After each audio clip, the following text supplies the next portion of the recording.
Do you imagine like hold on. Ischiocavernosus. Ischiocavernosus. Ischiocavernosus.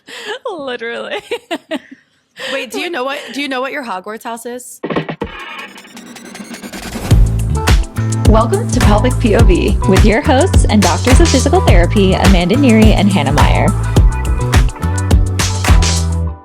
Hey, pelvic freaks. Welcome back to another episode of Pelvic POV. Where you're freaks for us and we're freaks for your pelvis, baby. You may notice our setup looks a little different today. We are filming a remote episode because we have a very special guest, and I'm going to introduce her now. So welcome, Alicia, to the podcast. We're so excited to have you. Thank you so much for having me. So excited. So today we have with us Alicia Jeffrey Thomas, who is a doctor of physical therapy and a certified pelvic rehab practitioner. So Alicia, could you give us a little background on just what inspired you, one, to go into pelvic health, how you got into PT in general, and what you're doing now? And then we'll kind of go from there. Sure. So I was lucky enough to have really early exposure to pelvic floor therapy. One of the people that worked in the research lab that I was in when I was trying to get into PT school was doing a chronic pelvic pain study. And so I was able to, work with her a little bit and kind of get that initial awkwardness out of the way of like, why are you a PT doing a vaginal exam? And so that kind of initially, stoked my interest. And then as we went through PT school, you get that like one lecture where it's basically like, here's the pelvic floor and here are pelvic floor therapists. This is what they do. And that's it. But the person who gave that presentation ended up being my clinical instructor when I kind of forced my way into a pelvic PT clinical internship. So I was able to kind of hit the ground running because I was given that experience, was able to kind of see all types of patients while I was there. And so I've been in the pelvic game kind of since I got out of school. That's awesome. I also want to say I'm kind of fangirling right now because I watched your content when I was in school, when I was like really trying to delve into pelvic health too. And I feel like so many people have the same experience. Like you have like 1 million followers on TikTok. It's amazing. And that's awesome for the pelvic health game. And it just shows how interested people really are in pelvic health, even people outside of our specialty.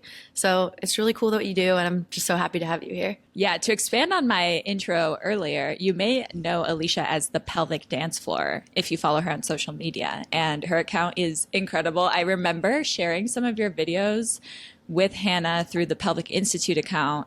Just like, this is such a cool idea for content. We're just like constantly inspired by some of the things you post. So then when we saw you were writing your book, we were just like, okay, we have to reach out to her. This is too cool. And we would love to talk about this on the podcast. Oh, cool. Thanks, guys. That really means a lot. I mean, that's like, it's like the twofold reasons that I set out to do this type of stuff. One is obviously to like get that information out to the public, but then also like, when I was going through PT school, it was like me and one other person that were interested in doing pelvic floor stuff, right? And so it's really cool to see the shift of more and more people being interested in going into pelvic floor rehab. Like even before they're thinking of even applying to PT school, they're already thinking, oh, this might be a direction that I want to go, which I think is just awesome. So thanks. Yeah. We were just talking about this on another episode where like I was a late bloomer for pelvic floor. I didn't even know it was a thing when I was in PT school, and I did the continuing ed post-grad and then decided it was all I wanted to do with my life. Yeah. And Hannah kind of knew a little bit earlier in school, which is also amazing. So we had a little episode on like different pathways for getting into pelvic health because it is gaining so much traction now. And we definitely just want more people to know about it as an option. So that's another reason why I loved the book that you wrote. By the way, I like plowed through it in one day. I feel like it's kind of the perfect book for people that are, one, exploring pelvic health as a profession, and two, for patients. Like it is so digestible but comprehensive with basically everything we look at as pelvic floor PTs. And I didn't expect anything less from you, but I was just so proud as a pelvic floor PT reading it. And I'm so excited to talk about it today. Yay. Oh, that's good. That's exactly what I wanted to make it. Like because I know obviously there are books that are very like, here's like heavy on all of the information, and they're these 400-page books that are amazing. But I feel like sometimes that can be intimidating to somebody who's just getting into pelvic floor as a practitioner, or somebody who is looking to see if this is something they may benefit from as a potential patient. So that I'm glad that is where it's hitting. So that's really great to hear. Yeah, absolutely. I was obsessed with this book too. I wish I would have had something like this when I was in my clinical rotations and then when I was first starting out as a pelvic health PT, because pelvic floor is so crazy to get into, because you do like your level 1 through like Herman and Wallace APTA or whatever it is. And then you kind of like just start treating, but you feel very lost too. So like not even just as someone seeking out pelvic floor therapy, but a practitioner too, having this book I think is a great resource. Or students having this book too, great resource. And it was validating for me as a pelvic health practitioner already, because I was like, wow, I'm actually doing the right thing. Like I feel good. I'm like, okay, Alicia's doing this. I'm doing this. I feel good now.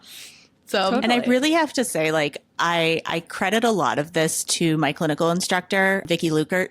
Shout out to you. You're the best. She really drilled into me, you have to be able to communicate this to people who have no idea what you're doing going in. And so, where I got the idea of kind of having these scripts and ability to talk about these little topics, a lot of that comes from her. That's awesome. That definitely came across in the writing too. I know you have a big social media presence and all of that and all of your success in that space, but what made you want to actually write a book? Because I feel like that's just taking it to a whole nother level. So I actually didn't think I would ever write a book. It was something that always felt really intimidating to me. And it was also kind of one of those things where I was like, oh, well, there are already books that exist in this space. Why would I try to reinvent the wheel here? And I actually had a publisher reach out to me directly saying that they had seen what I was doing on social media. They really liked the way that I explained things, and they thought that it would translate really well to a book. And so I had to kind of do a lot of soul searching and do I think that I could actually accomplish this, on the timeline that they gave me? And then I realized yeah, okay, I think this might be a way to kind of, get that information to a new audience that maybe, doesn't sit on TikTok and watch videos, but might like things explained to them in a similar kind of relatable way. That's awesome. Yeah, I love one of my favorite parts of the book was how you described how to do the self-assessment, because not everyone can or has the opportunity to go to see a pelvic health practitioner, or like you were saying in your book too, have the one-on-one treatment sessions. You might only have access to a practitioner that is treating 3 people at the same time, has a knee patient in the corner doing long arc quads, and then a pelvic health patient doing bridges over here. And it's crazy. So having this book to reference if they feel one, maybe they're not getting the exact care that they feel like they really need, or they're not making the progress they feel like they want to make, or they just don't have access in general. So I thought that was great and perfectly laid out and so easy to follow. I could follow it myself. I loved that. On that note, I know you mentioned reinventing the wheel, and I feel like that's a imposter syndrome thing that we all face. Hannah and I also felt that way starting a podcast. We're there's other pelvic floor podcasts out there. What are we doing? How do you think this book is a little different from other pelvic floor books out there? And I know you kind of mentioned it already with some of them are 400 pages. It's working through a textbook. They're kind of hard to read, but what makes you think it kind of stands out just for people listening where they're oh, I could really resonate with that and I want to pick this book up? Yeah, I wanted this to be kind of a choose your own adventure guide to the pelvic floor. So I wanted this to be applicable to a wide variety of people. So it's not just the pregnancy and postpartum pelvic floor book. It's not just the menopause pelvic floor book. It's not just the women's pelvic floor book. It's hey, everybody has a pelvic floor. Let's kind of figure out what's going on with yours. And then you can kind of skip around as opposed to necessarily having to read through the whole thing straight through all at once. And I wanted to make it very visually heavy because obviously I know describing an exercise only kind of gets you halfway there. Being able to see the techniques, I feel is helpful for people to feel comfortable trying things on their own. I was actually going to comment on that. I want to just open to one of the pages of your exercise demos. Because guys, if you're watching the video episode, this book is loaded with pictures of actually how to do the things that she's describing in the book. And I found that super helpful to not only as for someone that like doesn't understand the pelvic floor, but for practitioners too, because like Hannah said, you learn these things in a continuing ed course and you hear them one time and then you're expected to go treat patients. So it's nice continuing education for us as well to have that visual component. And I maybe it's like the cookbook lover in me, but like I love a visual book. When there's pictures, it's my favorite thing ever. So what's really funny is my publisher actually, like, this is their first kind of foray into more like health related books, but they do a lot of cookbooks. Oh my and gosh, so it's the pelvic floor cookbook, basically. I'm obsessed with that. The pelvic floor cookbook. I love that. Let her cook, pelvic floor edition. Oh my gosh. Obsessed. Let her cook. Let her cook. I love that. Good one, Amanda. I'm noted in my head. Keep it in mind for your next book. There you go. Podcast Yep. title. Podcast title, episode title. Ooh, who knows? Inspiration. Love Okay. The pictures also make it so easy to like go back and reference so that you're not just like flipping through. If you're like, oh, I remember Alicia said something about this exercise. Let me see. And then it's just so easy to find. Boom. I know that's the thing that I really can't wait to see. So like, I really kind of like delved into Bookstagram in the last year to like see how people like interact with books, like when they get book mail and whatever.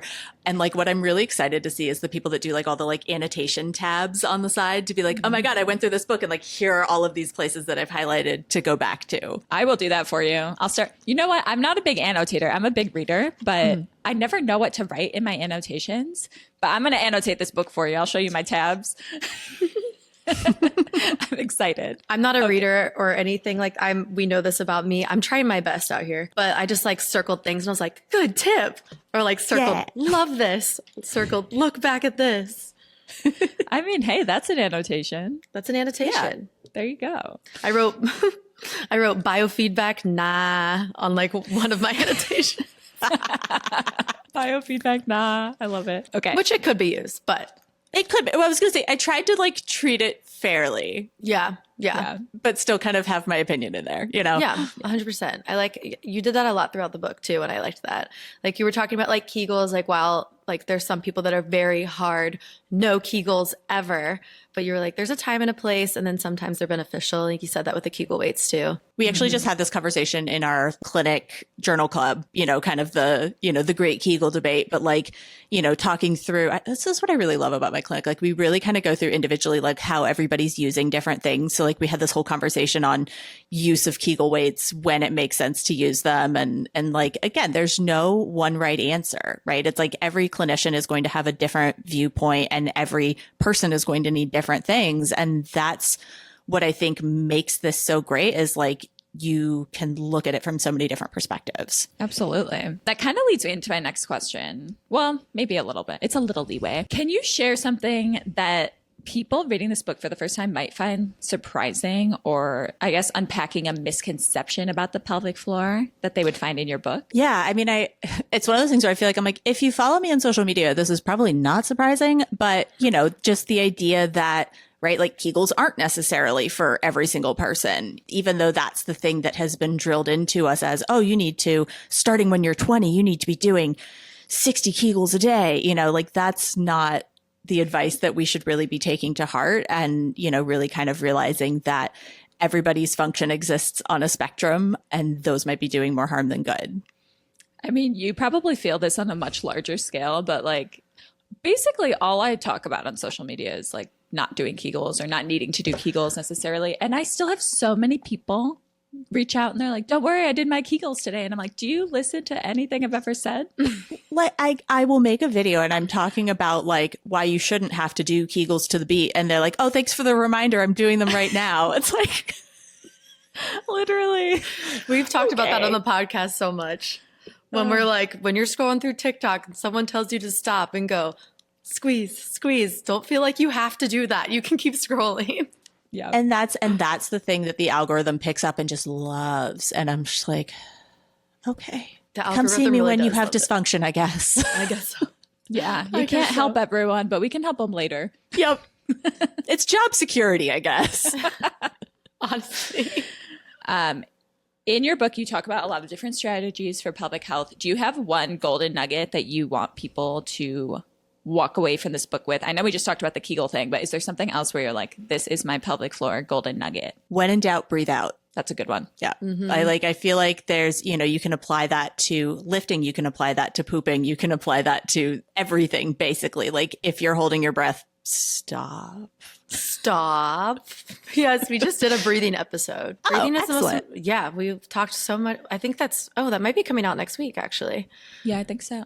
Or did it already just I think come I saw out? the teaser for it, and I don't know that if there was a full episode, I don't know that I got to it. But We did release it. Oh, love that. I think it was 2 weeks ago. Oh my God. Yeah, we batch it's content. been a little bit chaotic around here for me. I haven't had time to do any catching up on all of my listings. So Yeah, no, we don't even know which episode we released last week. So don't worry. February is a hectic time. We talk all the time about how February is our least favorite month, and we're out. Amanda, it's March 1st. we're out. It's March Hey, 1st. February is your least favorite month. Not Oh, mine. you're right. Duh. Sorry. I was like, my birthday was yesterday, so I can't hate on February entirely. Oh my gosh, happy birthday. Thank Happy you. birthday. So you're a Pisces. Yeah. Yeah, Pisces. Oh, heck yeah. I love Pisces. I love that. I have so many Pisces friends. Yeah, we just celebrated our friend Marissa's birthday. We love our Pisces. I'm a moon in Pisces. Oh, nice. So I feel it in my moon sign, whatever that means. And every time I'm I have my rising and whatever, it's written in a notes app in my phone so that whenever anybody asks me, I'm like, oh yes, I'm a Libra something, because I can never remember what it means. Do you know what your rising is? I'm interested now. I know. You're let me pull out Please my hold. notes app. Please Pause. hold. I literally I want to say watching content. I want to say you could be a Leo rising, but that's what I am, so I'm biased. Amanda, what's your rising again? You're Capricorn rising, right? Cap rising, yeah. Libra rising, Virgo moon. Okay. I know very little about your chart. All I know is that one of them means that I was born on a full moon.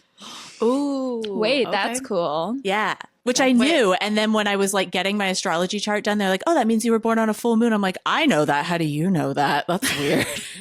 I guess because they're opposites on the chart. They know everything. Yeah. I swear. Amanda, what was it last week we were talking about, Amanda? You were like, oh, I got my period on the full moon. That means I'm a red or a new moon. I'm a red moon witch. And I was like, what does it mean if you get a yeast infection on the full moon? Because I was sitting there struggling. I'm like, hopefully this means something good. That was one of my favorite jokes you've ever made. That was so good. Just came to me. This is my top 3 quotes of all time. Yeah, we have an app that tells you what kind of witch you are based on when you get your period and the phase of the moon cycle. It's called Stardust. It's actually exciting. It's a good period tracker app. It's kind of fun and witchy. See, and you this can is share your periods with people. Me and Amanda link our you can share your periods and we can track each other's. See, that's cool. It's I have an IUD, so I don't get a period and haven't for literally 10 years. And I'm like, that's one of the things that I feel like I could share with people. That would be fun if I could. But it's IUD period is well, you're just not a witch. No. Or you're some kind of elite witch or something like that. I wonder if they have something in the app because I only log menstruation, but if you don't log anything, there might be something else. You also track symptoms. So I know a lot of people with IUDs still get symptoms around when they would ovulate, or some IUDs you do ovulate on still. So there are different things you can track in there other than just the flow of blood. True. Which is cool. When you were writing this book, sorry to jump back into it. No, that's fine. I'm anyways, when We you love were a writing, sidebar. this is how half of my patient appointments go. I'm oh, right. And back to pelvic floor. literally. So do you guys have one-on-one sessions, 1 hour sessions? Yeah. Okay. So you're chatting it up the whole time. Exactly. I know my patient came in the other day and was like, so how's it going with that guy you were seeing? And I'm like, I'd be talking too much about my life. But it's fine. When you were writing this book though, you might have already said this. Who were you writing it for, or who were you envisioning reading this book when you wrote it? So I feel like the way that a lot of people are introduced to pelvic floor is through a very pregnancy postpartum centric lens. And so I tried to write this for the people who are maybe left out of that conversation. Younger folks who maybe, haven't had kids and have pelvic floor dysfunction, or, the gender diverse crowd that sometimes gets left out language wise. I was really trying to kind of fill in the cracks and gaps, but still keeping it easy to digest and not like too convoluted, because I feel like when we talk about pelvic floor, we tend to kind of silo people. And really, if you think about it in the way that I think about it, at least, we're a lot more similar than we are different. And that was where I kind of wanted to like gather everybody together. Yeah. Yeah. When I tell people what I do, they're like, oh, so you treat pregnancy and postpartum. And I'm like, well, it's a lot more than that. Let me get into it. Get ready. Exactly. All right. Let's talk about some more specific book questions. Yeah. Getting down in it.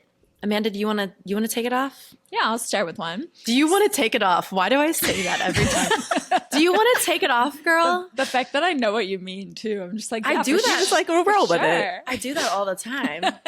Okay.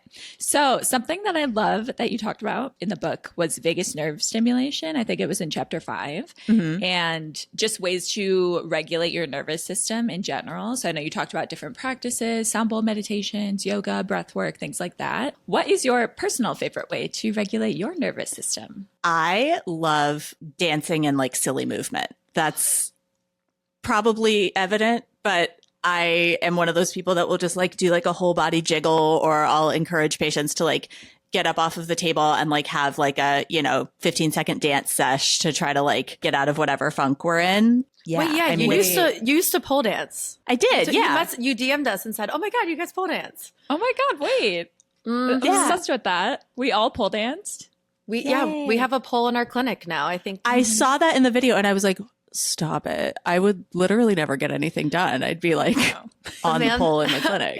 It's rough. Amanda and I kind of live here at this clinic. Like we'll get off work and then we'll work out in our gym, and then we'll like do pole stuff, and then we'll do our podcast meetings here. It's like we're like in our clinic right now. We're never leaving. We literally never leave. So we had to make it nice and homey somewhere that we wanted to be. Exactly. So we're gonna put a pole up. Yeah. But and it's nice if we have pole dancers, we can help them get back to certain skills. I was going to say, that's really cool. Yeah. But on what you just said, I'm obsessed with that. And if there's like one golden nugget I'm going to take from this call, I think it's what you just said about like having patients get off the table and like shaking it out. Cause like, yes, I've had people do that in the past, but not as my like nervous system regulation thing, I guess, where I was thinking of it that way. But I mean, that's amazing. There's research on like trauma being released through the hips with twerking, and there's all of this new information on different ways to regulate your nervous system. And I think that's an amazing one. And I think a lot of patients can benefit from integrating something like that into their care, because it is just like silly and gets you out of your head. And I think that's just as important. I have so many people come in and they're like, I can't handle meditation. I don't know how to be mindful. And that's just another option for those people. So that's awesome. Totally. Obviously, we talk about like wanting to get patients up off the table and like having them do exercise and things like that. But obviously, there are also sometimes those appointments where it is a very heavy manual day. And so even breaking it up between like, okay, between working on your abdomen and switching to work on the pelvic floor, like let's like get up and move around a little bit. So it's not just like you're just like this for an hour.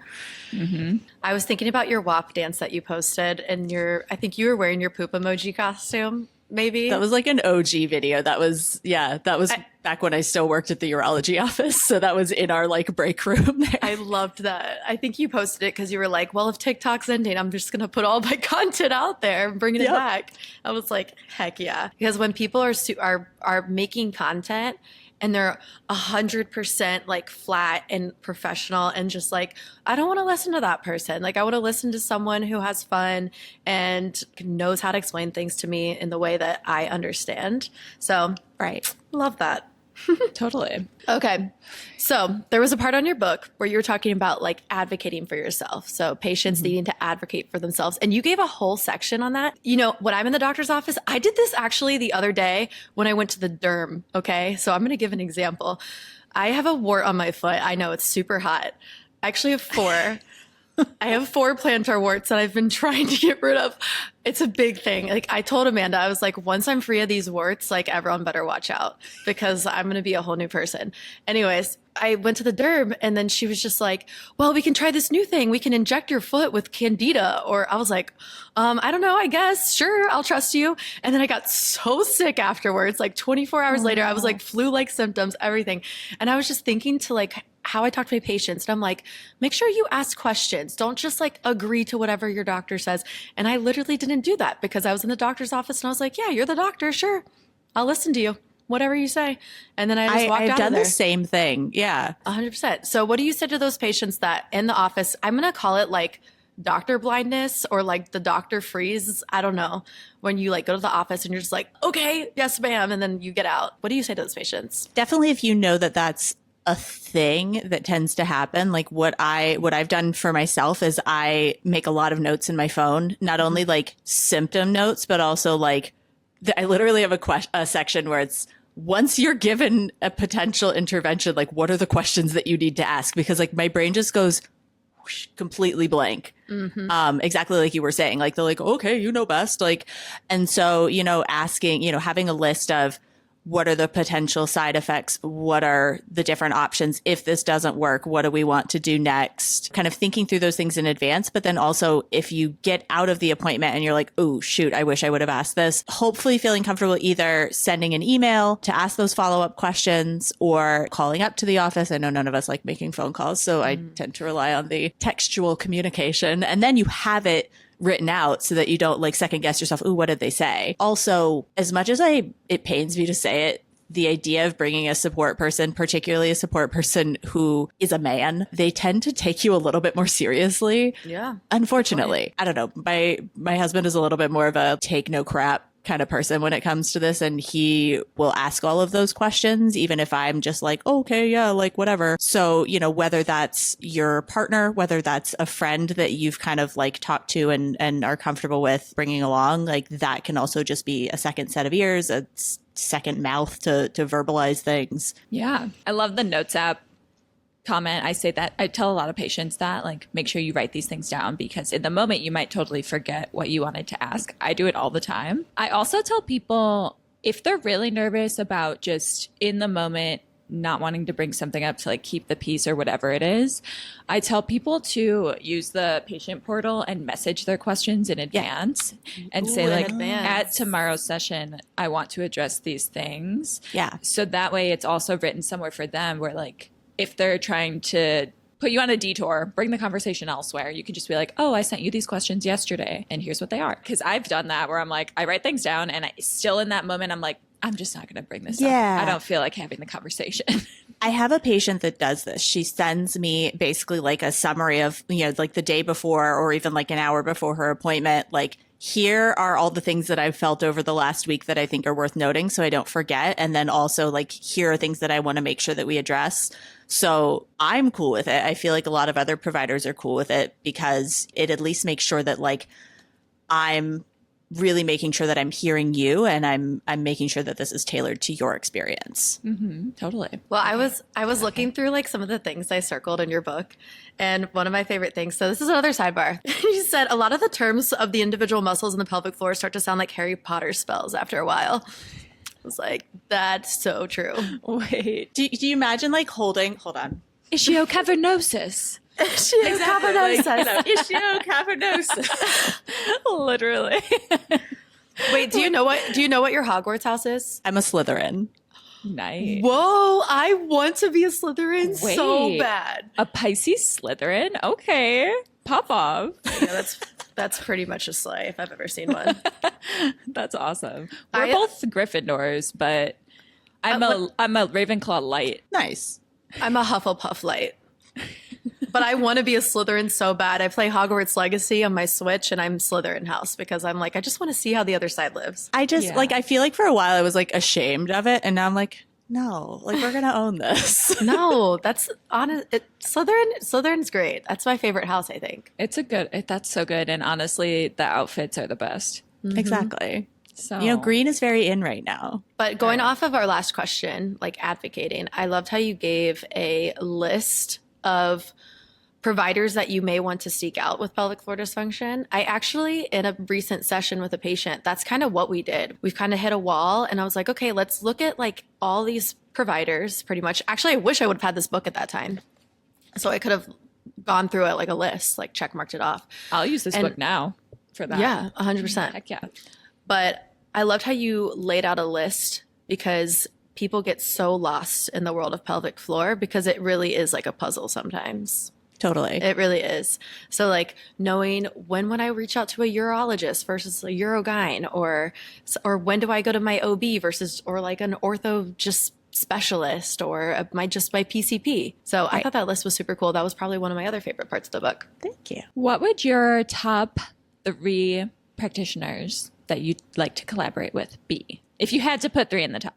If I had to put 3 in the top, I would say number 1 is probably my like mental health professionals. I feel like there is, especially when you're dealing with chronic pain or, you know, changes in life circumstances. So like adjusting to how your life and everything is different after you have a baby or after you go through, you know, some other kind of traumatic event. I think it's really important to have that person on your team, and it's really helpful for me so that we can make sure that you're getting those things addressed. Like, obviously I'm a sensitive person, but like, I'm not trying to fulfill that role for you. And I think we tend to get better outcomes in therapy when we're looking at things from a total body perspective, which includes the brain. And then definitely number 2 is going to be, you know, your urogynes, because I feel like they speak the closest to our language as pelvic floor PTs.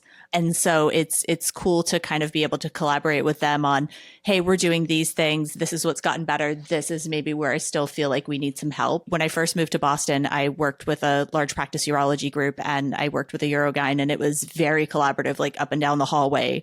So it's really cool when you're able to have that immediate response, like when you can have those kinds of relationships. And number 3, I think like in my current setup of things, I think I tend to talk to a lot of doulas because the place that I work currently is very pregnancy and postpartum focused. We do a lot of education on birth prep. And so it's great when we can talk to the doulas about like, oh, here's where this person might be a little bit more limited orthopedically, or here's where we want to make sure that we're taking this into consideration for positioning based on what we found working with their pelvic floor. We just started talking to more, well, we've always talked to doulas, but we just found a few in Chicago that we're really excited to be able to collaborate with more. We've naturally found a large pregnancy and postpartum population just where we're located in the city. So we find that we are talking to them a lot more as well. But yeah, awesome.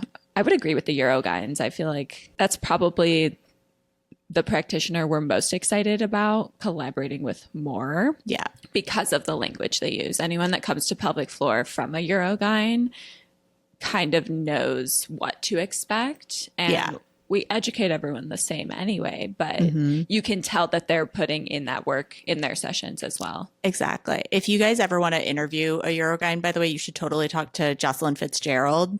Ooh, okay. She's great. We were like online friends for a while, and then I met her at OGS a few years ago, and it's like we're like the same person in different fonts. She's like the urogyne of me. That's amazing. Okay, cool. Noted, and we'll write it down. Yeah, I just wrote it in my notes app. Cool. Okay, we're going to get into the part of the conversation I'm very excited about, which is, because we have the same frustration, being a pelvic health influencer and censorship on social media. Yeah. Yeah, the little eye roll. I'm like, okay, here we go. And it's funny because we were prepping for this episode, and the other day I posted something in a Facebook moms group about like, I post in there pretty regularly just to let people know the clinic exists in Chicago and this and that. And I got a message back from Meta saying my account was scheduled for permanent deletion for violating the community guidelines of what was in my post. And I read the post again, and it was literally just like pelvic floor dysfunction, bladder bowel issues, sexual dysfunction. I'm like, is it literally because I had sexual in it? Like, grow up. Yeah. I mean, there's a lot of like sex ed content creators who like, if you have sex in the username of your profile, it's like literally nobody sees your stuff. Immediate shadow ban. Yeah. Wild. So how have you kind of navigated this? Like, what was that journey like for you to get to the level you're at now?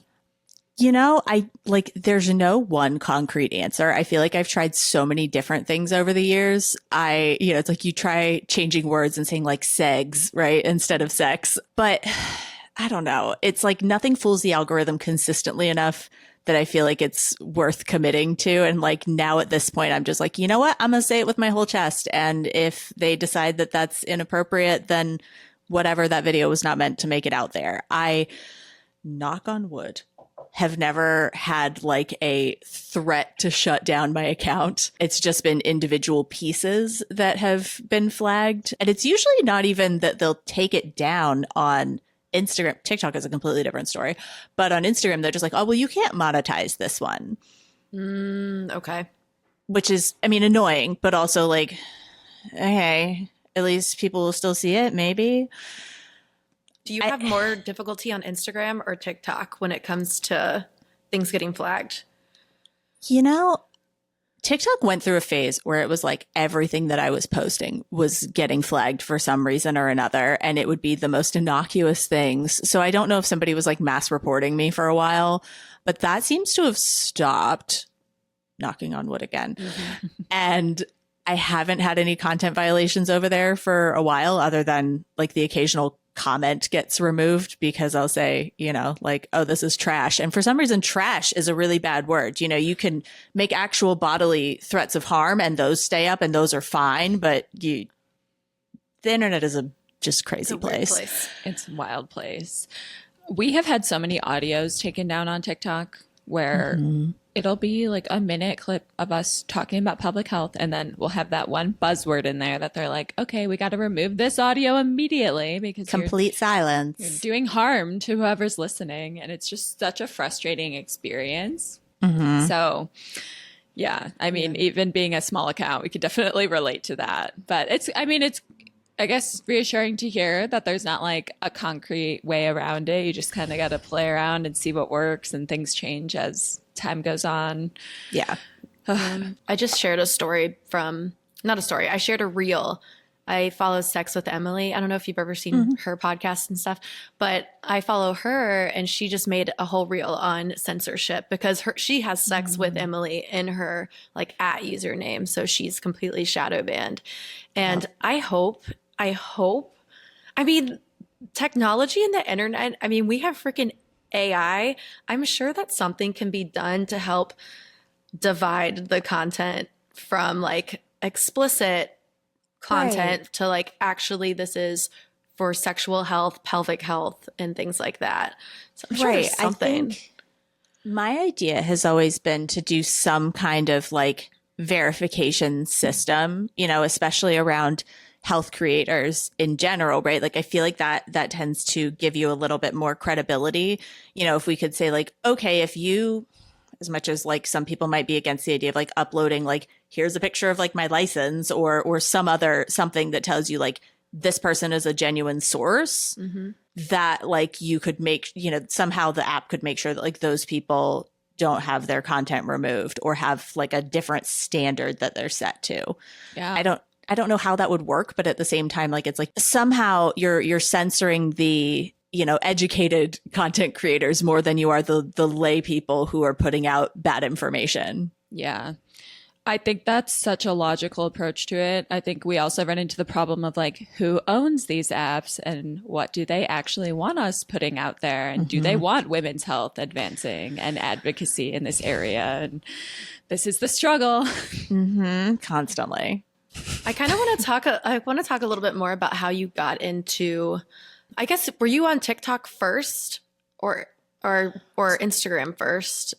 Both simultaneously. So Okay. I mean, I made the TikTok account to edit the videos that I was posting to Instagram because their editing software has always been superior. Yeah. And I made. Originally, the pelvic dance floor on Instagram was called the Pelvic Health Ladies. And it was me and my boss when I was working with the urologist group. And we would kind of co-make content. This was very early pandemic. Basically, the idea was that we wanted to have our patients feel, you know, like they were still connected to us, like we were doing some educational content, some silly content when people didn't feel comfortable coming into the office. And so basically, you know, the OR was shut down and that was why she had time to do it. But then once the ORs opened back up, she was like, okay, I'm like a little bit busier doing my real job. And PT was a little bit slower to pick back up. So I kind of kept going with it on my own. And I literally, the TikTok account was under my, like the same username I used for like my personal Instagram. Like I was not expecting to use it for anything. And one of the videos that I had edited and just posted decided to go viral as it happens. And so all of a sudden I had this other platform that I was responsible for. Overnight, like a video gets 300,000 likes and there's all these people in the comments feeling super validated about, symptoms that they've been experiencing, not realizing that pelvic PT was a thing. And so that was kind of really what kicked it off. Do you remember the video was? Yes. It's always like, I feel like it's always the most random thing. Like, I'm going to describe this video to you and you're going to be like, that was the one. It was some really dramatized version of the like, but I was like jumping around the room going like pelvic PT street problems with pooping. And I'm like riding an IV pole across the room. Okay. I feel like I saw this. I feel like I saw this for sure. It's a whole show. It was, I think that was the first one where I was just like, I don't know what I'm doing. I'm just going to do something silly and see what happens. You know what? We overthink things sometimes. Sometimes you just got to let your heart lead. I feel like the videos that you put so much effort into and you like spend so much time on, like get no views. And then like you post like a random video of you like twerking and you're like, pelvic health rocks. And it's like viral. Yep. Immediately. So noted.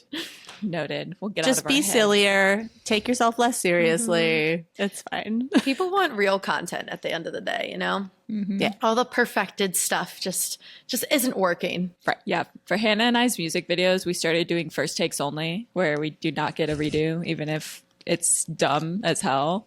And those are some of the most fun videos to watch back. It's like, This is so much more fun. You can actually see us like doing it in real time. You see the thoughts churning. You're like, oh, what are the words again? Wow, we got through a lot of questions. Should we get to our rapid fires? Yeah. Okay. Yay, I'm excited. All right, Han, you want to start? Yep. Okay. Rapid fire questions. Alicia, one time we're going to have to film another episode down the road in person, maybe if we're in Massachusetts or something like that, and get like an in-person setup going and have like a fun topic in mind. Wait, no, I want to come to Chicago so I can play on the pole. Oh my gosh, please come. That would be so fun. Love to have you come to Chicago. We're going to have to plan that out for sure. Heck yeah. Great. Okay. I want to start off with this one because we saw you have a Bookstagram or a Booksta. What's your Booksta at? What's it called? It's Reading on the Dance Floor. Reading on the Dance Floor. Wait a second. I didn't know about this. Wait, you didn't know that? I need to follow. I'm such a bookie. Amanda, I'm not even the reader. I'm so excited. Should we have a book club? Yeah. It'll be my fourth one. Excellent. We did I don't know if you saw this, but we did an episode with one of Amanda's friends, and she is a bookstagrammer. And we did an episode on how reading fantasy books can help improve your sex life. Awesome. It was a fun episode. You should go check it out. It was very fun. I feel like I talk so much about like fantasy books with my patients, and I'm just like, this is hopefully normal. Mm-hmm. Oh, 100%. It is for me. But so what is your favorite genre? Definitely fantasy romance. Okay. So she's in our realm. Well, Heck yeah. I'm trying my best still. I'm getting through ACOTAR. What's your fave read of 2024, would you say? Oh, of 2024. Yeah, of last year. Oh gosh. It's like I've suddenly forgotten every book I've ever read. I really liked When the Moon Hatched. Oh, it's on my list. It's very like lyrical fantasy. So it's, you still have dragons and all of that, but like the way that she builds the world just like makes you feel like you're in a dream. Ooh, I'm excited. Can't wait to read her. Do you have a favorite series? Okay. I feel like it's like an easy answer, but Fourth Wing was what got me back into reading after like never reading anything for years. So I feel like that has to like hold a special place in my heart. Yeah, we'll go with that. We'll go with the Empyrean series. Have you read Throne of Glass? Yeah. So like here's the level of insanity that I was at. So my boss gave me Fourth Wing in like December of 2023. I read that. I read the second book, and then I started reading ACOTAR. And in the span of 6 weeks, I read all 16 SJM books. Oh my God. While also writing my manuscript for Power to the Pelvis. So like incredible. The mass verse really sucks you right in. I would say Throne of Glass is my favorite series. I agree. So good. Yeah. And I like, maybe that's also because it's the only one that's like fully complete, so like I know how I feel about it in its entirety, but True. I think I agree. Yeah. So good. What's your favorite book, like standalone book of all time? Do you have one? Oh my gosh. Now I'm just so curious. I need more book takes. Yeah, bookish takes. Hold on. No, now I need to like pull up my Goodreads because I'm just forgetting everything that I've ever read. Do you have one, Amanda? I have a few. I would say Small Great Things is one I frequently go back to by Jodi Picoult. Pico, I think is how she says it. But I love that book. And I also recently read one that I think is going to be in my like top 3 forever, which was I Who Have Never Known Men by Jacqueline Hartman. I just like think about it all the time. I loved that book. That's awesome. Neither of them are fantasy, but they are really good. I was going to say, like, I think one of, you're asking about like my favorite book of last year. I also read Tomorrow and Tomorrow and Tomorrow. I loved that book. I like, maybe there's something where I have like this like special kind of feeling about anything that's based in the Boston area, but I was just like sobbing hysterically reading this book. Me too. Yeah, that's definitely one of the ones that like really stuck with me last year. That's one that I read initially from a library rental, and then I bought the book after because I was like, I need to own this actually. Anyway, Hannah, we got to find your genre. Yeah. And you can join the book club. I'm trying my best over here, but I did speed through this one. I think it's just because I'm like obviously super into pelvic health. There you go. Well, maybe try like some contemporary romance. I think that might be what I'm into. Yeah, I feel like if you haven't read ACOTAR through by now, maybe it's not your genre. I'm still on A Court of Mist and Fury. So. Which I feel like is where, like, if you're going to get pulled in, it's going to happen in this one. And if you get through that one and you're still like not in it, then like, yeah, I gotta keep trying. I'm gonna get through A Court of Mist and Fury because I've heard way too much about chapter 55 to just not read that. So I have to get there. You do have to get there. Yeah. It's a rite of passage. Exactly. Yeah.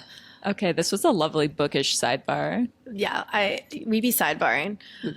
Do you have a favorite pelvic health tool? Ooh. If you were to choose one, I know that's like a very hard question. No, that's fair. I think it's the pelvic wand. Like, I think it is just the most versatile tool. Like, if somebody says, oh, I already bought something, I'm like always kind of hoping it's a pelvic wand because I feel like I can do the most with that no matter what they're coming in for, like before I've ever assessed them. Mm-hmm. What do you think about the Kiwi? I think you mentioned it in your book. Yeah, so I'm actually part of the like education team for Kiwi. Okay. So I did a lot of their like videos when they first came out. I like it as a tool. I think it is a really cool gap bridger in terms of reconnecting to some of your sexuality in addition to still being able to like introduce like shallow penetration, but then also all of the other ways that you can use it externally as like a abdominal massager, glute massager, different things like that. I think the Kiwi is so cool. We have that in the clinic right now and Amanda showed me it and I was like, whoa. Mm-hmm. Also, speaking of Kiwis, didn't you say that Kiwis are good for constipation in your book? They're the best. Yeah, you were like 2 Kiwis a day or something? 2 Kiwis a day. It's literally been like studied in research. Like if people are like, oh, I don't know what to do. Like I'm always like, all right, well, let's try this for a week. 2 Kiwis a day. Kiwis are good. They're so good. I was just talking about how they're an underrated fruit because I just feel like no one's picking up a kiwi anymore. Right. Well, because they do, like I feel like in our grocery store, they sell them by like the 6 or 8 pack. And so you're like committed to kiwi. You can't just like dabble. That's true. It's like, am I going to get through 8 kiwis this week? I kind of just want one. Right. Wait, that's awesome though. Now I have more reason to incentivize them. I didn't know this kiwi drama. We should have kiwis at the clinic, Amanda. We should. On deck. On your way out. Grab a kiwi on your way out. Here's your clinic favor. Okay, nice. I have another question. What is your fave analogy to teach people in order to do a pelvic floor contraction? I'm a big fan of the pick up a blueberry with your vagina. Okay. I like that it gives you the idea that it needs to be small, right? You're not picking up a dumbbell. You're not using all these other muscles. It isolates and it gives you this like very like gentle control. Mm-hmm. What about the opposite? What about for lengthening? For like when trying to relax the pelvic floor? Do you have an analogy for that? Depends on what position I have them in. So like I really like using tactile feedback. So like if I have somebody in like child's pose with like a ball or a pillow kind of up underneath them, then I use that about like trying to imagine like expanding down onto that surface. I hate the flower analogy so much. Anything that I can think of that's not that, but it's kind of that like, don't think about pink elephants. And like all of a sudden that's the only thing that I can think about. But I'll try to say like, imagine your sit bone spreading, imagine uncurling your tailbone onto the table, different things like that. The flower cue, whenever I go to tell people that in the session, I'm like, all right, bear with me here. But for some reason, this works in my brain and we're going to try it out. And I use the flower cue and I'm like, oh, well, it works sometimes. Sometimes it does. It does. I think it's that I grew up in the South and there was a lot of like purity culture, kind of built into like how our sex education was done. And that always kind of feels like that to me. Like I'm like, oh, I don't want to like 100%. Think about it as like a flower. Yeah, you're a delicate flower. Yeah. I think that's why it gives me the ick too, for sure. Okay, next question. What is the most useful thing you've learned from being a pelvic floor PT that you yourself use every day if you could choose one tip that you've learned? Squatty potties. Not sponsored, but yes, squatty potties. Not sponsored, but like a toilet step stool, I guess we can say. Like I was a chronically constipated kid and my mom, would like turn the trash can on its side, right? And like I was always like, oh, it's just because I'm short, whatever. And like knowing what I know now, I'm like, shoot, man, like I should have had this like my whole life.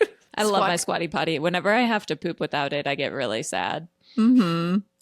I would say, yeah, that and breathing to poop instead of like straining. I feel like that's for fine. sure. I still catch myself with that one a lot. And the second I'm like, you're a pelvic floor therapist.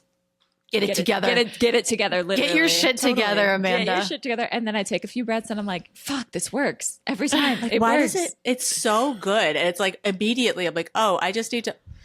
Okay. Mm-hmm. Yep. Yes. Yep. Deep breaths. All right. Okay. I think that's all my questions. So I wasn't really rapid fire because we blabbed so much. We sidebarred a lot. I have a big question. What is next? What are you doing next? What are you working on? What are you excited about? I want to kind of see where this lands with the release, and how it's received. I hopefully want to use this as a springboard to be able to talk to more people in different ways and on different platforms. Personally, I have kind of pivoted my writing a little bit. And now I'm working on a fiction piece. Ooh. So, yeah. Fantasy or romance? A little bit of both. Oh, okay. Oh my God, we're going to have to get you back on here. Yeah, hell yeah. Yeah. That's our next episode. For sure. That's so exciting. And where can people find you? I know we mentioned your handle before, but yeah. Yeah. Tell us how we can reach you. Sure. So I'm on TikTok and Instagram as The Pelvic Dance Floor. And I also have a website, thepelvicdancefloor.com. Yeah, guys, if you have not heard of Alicia or heard of The Pelvic Dance Floor, definitely go check out her content. It is such good information and it's super fun and super digestible. So I recommend it to anyone that if you like our podcast, you're going to love this content too. So go check her out for sure. You got to shout out your books again, because we have some readers that listen to us. Yeah. Oh, yes, that's true. Yes. And if you're interested in the things that I'm reading, you can find me on Reading on the Dance Floor. I will definitely be finding you there. All right. And make sure you're following us on social media at Pelvic POV. And go to pelvicpov.co, check out our merch, check out our cool website that we spent so much time on. And Alicia, if you want to do the honors. Bye, Pelvic Freaks. Bye, Pelvic Freaks.